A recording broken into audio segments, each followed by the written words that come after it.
What's up, you guys? This is... Oh shit, where's my microphone? What's up, you guys? This is Christian for Hustle and Bustle, and today we're gonna talk about being passionate about being lazy. I'm not gonna roll the intro because you already know that I don't have an intro, but if you stick to the end of this video, I'm gonna reveal my 5 rules of business. And if you like that type of content and motivational Mondays, let me know into the comments down below so I can post more things like that and come up with more motivational topics for Mondays. Maybe I'm gonna do an extra one instead of my Wednesday hustle and bustle. Now, before we start, I just wanna let you all know that all of the things that I say into those videos are my personal experiences and opinions about everything in this thing called life.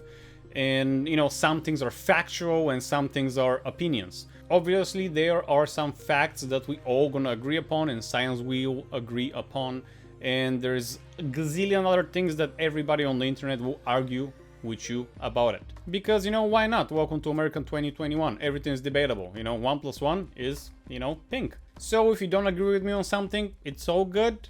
Just don't get your panties in a wad. It's all great. We don't need to agree on everything. Just try to use the things that you agree on and relate to your situation.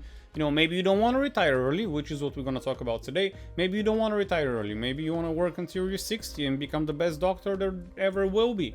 That's fine. That's great. That's actually amazing. It just, this is not for me, and that's not what I want to do. So, as I've always told you in the previous videos, I am pretty lazy. I do not want to work, not for anyone else, not at all. I just want to do what I feel like doing and what I feel passionate about. I imagine myself sipping pina coladas on a hammock between 2 palm trees, being lazy all day, listening to the waves of the ocean, and doing projects, if I want to do projects, not because I have to, but because I want to.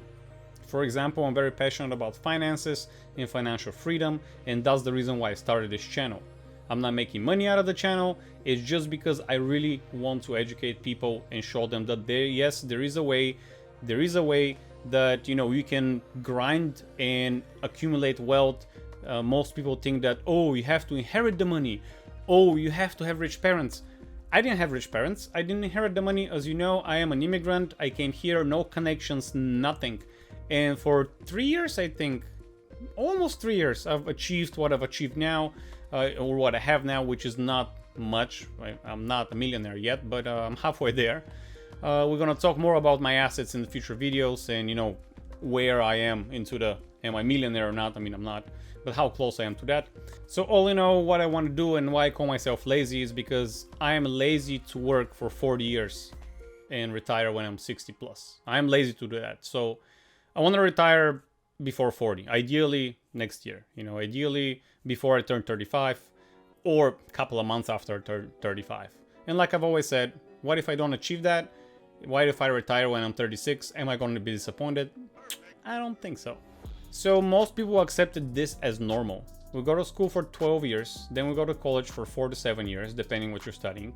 Then we work for another 40, and then you retire and you can enjoy your days. What a bag of shit. That's not enjoying your days when you're 60, 60 something and everything hurts and you take 1 handful of medication every day. This is not, let me just move the camera here so I can see myself. This is not life. You cannot enjoy the things you can enjoy when you're 35 or 40. You cannot travel around. I mean, you can travel around the world. You just cannot do the things that you want to do because, you know, you're older. You're not as vigorous. You're not as agile. It's different. Like, I cannot go party in Ibiza when I'm 65. I mean, I can, but when I'm 65, that's not what I want to do. My biggest kind of epiphany or whatever you want to call it came when my mom retired a couple of years ago. She retired, I think, 61. She's a kindergarten teacher. She did that for 40 years. Imagine you got one kid that you have to take care of every day for 8 to 10 hours a day for 40 years. And that kid never grows. Your kid is always 4 to 5 years old and you have to take care of it for, you know, 8 hours a day every day. Doesn't sound like fun, does it? Now imagine you gotta take care of 20, because, you know, kindergarten teachers don't take care of one kid. You know, they take care of 20. At least that's how it's in my country. I don't know how it's in America. But, I don't know. It just doesn't sound enticing and fun to me. And then you get to retire and enjoy the benefits of your labor with Social Security and, you know, 401k or whatever you have invested, if you have any. So that's not for me. I realized that's not what I'm looking for, and my plan at the time was to buy one house each year. I think it was 32 at the time, or 31 or something like that. One house each year. So by the time I'm 40, I'll have 7 houses, so for 7 years. And the plan was to pay each house as fast as possible, have no debt, because this is how I'm taught, you know, Eastern Europe, no debt. And 7 houses, $1,000 each for rent. I'm making $7,000 a month, which is like $84,000 a year, which is you know, $7K a month. It's good living. I mean, it's not bad. It's very good living. You know, after taxes, maybe there's 5,500 left. It's good. You know, when you have no expenses, everything's paid. It's great. Now the plan is a little bit more complicated than that, because you have to account for vacancy, for management, you know, taxes, emergencies, reserves, things like that. But say the rent is $1,300 and you're bagging $1,000. It was a good plan. Now the plan has changed since then, but I'm still very passionate about being lazy. You know, I just want to, like I said, sit pina colada somewhere and work on projects I want to work on. So anyways, I swore that I'm not going to retire like my mom and work until I'm 60. I just knew this is not for me. I used to play poker for a living, and poker is a very active job. You got to be there to make money. And any business that because poker is kind of a business, according to the law, any business that cannot operate and make you money without you being present is just another job. So I focused on other aspects, other businesses actually, not other aspects, and I'll tell you the rules soon. Now, there's nothing wrong if you're passionate about being the best coffee table maker. That's great. You can create something with your hands that brings great satisfaction for you. You know, that's amazing. Or the best doctor, or the best anything else, whatever. You know, whatever you're into, it's your life. You need to choose what you're into. I just want to not be dependent on an employer or a manager that doesn't know how to do their job, or management, the whole management that doesn't know how to do their job. And I'm sure you can relate, because most of the people who watch this channel have a job, and you know what I'm talking about. And basically, I want to work on projects that I want to work on because I decided to. If you're not familiar with the FIRE movement, I'm going to make a video about the FIRE movement soon. It's financially independent, retired early. The Mr. Money Mustache, who actually started this movement, he's I think 40-ish or so right now, and he's like, I go and teach because I decide to. I don't need the money. Or Kevin O'Leary, who said, you know, I'm doing this interview because I want to be here. I can do no interview to the rest of my life if I wanted to. I don't need to be anywhere I don't want to be. So I'm looking for this level of freedom. It's not the pursuit of money that I'm after. It's the pursuit of freedom, of financial freedom, that I can do whatever I want, whenever I want. And maybe it's not whatever I want. You know, I want to go to Mars. I can't really do it because it's very expensive, but you get the point. So ask yourself this. If money was not an issue, what would you do? What would your job be? What would your life be? What would you do? What's your passion? So right now, my plan is to, when I say retired, I'm trying to reach a goal where I make $5,000 a month or $60K a year passively. I have ATMs, claw machines, coin pushers, candy machines, digital advertising, rental properties. I lend hard money, and all those things that I've talked into other videos, that all of them are more passive than active. Let me actually grab my board here. So those are the rules that I have. I wrote them, I don't know how long ago, but I'll read them because I'm sure you cannot read them because they're pretty ugly written. The first rule is more passive than active. So the business that I'm investing in so the business that you're investing in should be more passive than active. But I digress. Let me catch on a couple of points I wrote here first. So later on, the plan changed to 60K, but that doesn't matter if it's 60K or not. Find out how much money you're gonna need to survive. So you need to have some budgeting calculations. Whatever gets measured gets managed. You cannot manage your finances if you don't measure how much you spend a month for rent, for a car, for food, for miscellaneous, for going out, and so on and so forth. You cannot manage that. Most people that I ask how much you spend on this or on that, oh, I don't know. Oh, it varies. My favorite question, how much money do you make? It varies. No shit, Sherlock. It obviously varies. You don't work the exact same hours every month. Whoop. On average, you work 171.2 hours a month. But you don't work that every month. You know, some months you work 178 hours, some months you work 169 hours, whatever. But when you tell me it varies, to me that means you have no clue. Do you make around 2,000 a month, or 4, or 10? You have no clue. I mean, you gotta have a clue how much you're making. At least per year. And when you know how much you make per year, divide it by 12. It's not that hard. So anyways, you need to go backwards. You need to basically see how much money you're gonna need to live comfortably and go backwards to see how much money that equates per month to make. And then you're gonna go and see how to achieve that amount. And once you achieve it, you can call yourself financially free, basically. But to know what way to take, you need to know where you're going. Because one of my favorite quotes, if you don't know where you're going, you're gonna end up someplace else. So it's easy to say, oh, I just want to be rich. But you gotta become rich. You gotta know what you're aiming for. Like, what is rich? Like, to me, like I said, it's $5,000 a month. That's, to me, is rich. That's what I'm aiming for. That's what I want to achieve. Maybe later on the goal will change, and that's fine. It doesn't mean that when you have one goal, it's not going to change in the future. It might be. It might change. But at least from the beginning, have a starting point to know what are you going towards. Now let's go back to the rules. I'm sure somebody else have set the rules in some other way. Maybe they're not anything,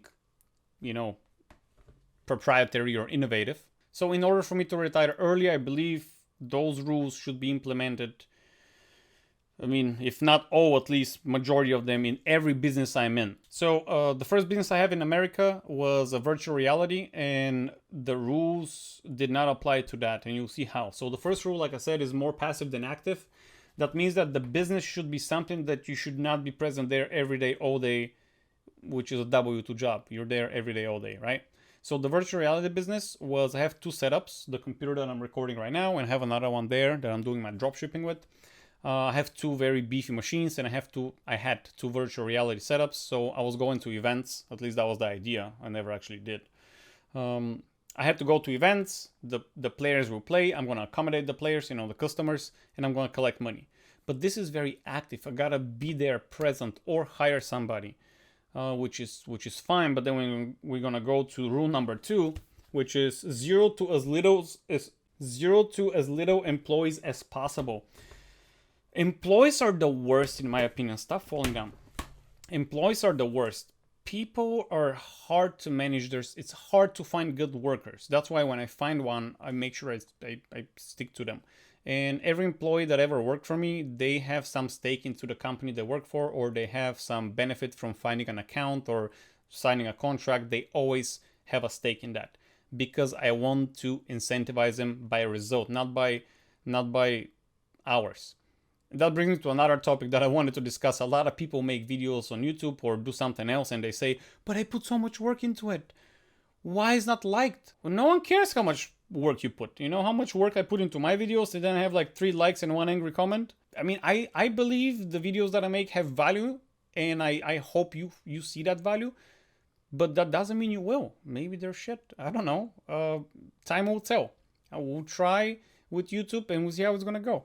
But anyways, rule number 3 is scalable, which means if I am making pastries, first of all, that immediately scratches number 1. Pastry, the virtual reality, more passive than active. This is already an active business. Virtual reality, pastries, whatever. Scalability. Scalability is achieved by hiring more people, which contrasts rule number 2. Zero or as little employees as possible.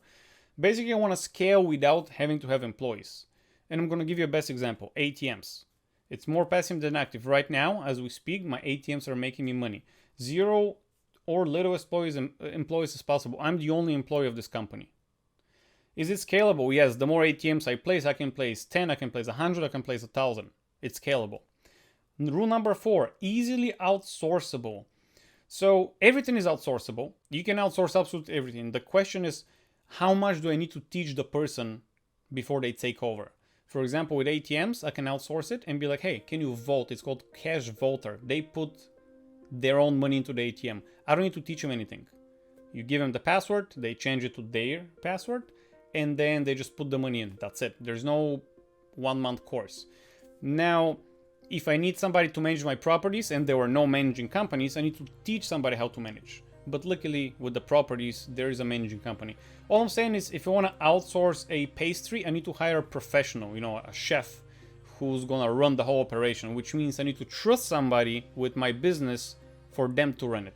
which is something I'm not looking to do. You know, it's my business. I want to run it the way I see fit, not hire an out person from the outside to manage it. So the business should be easily outsourceable, not only outsourceable. And 5 is, that's the last rule, to have future and growth. And in parentheses I wrote not to be endangered field and not to be replaceable. For example, I wrote there always will be real estate.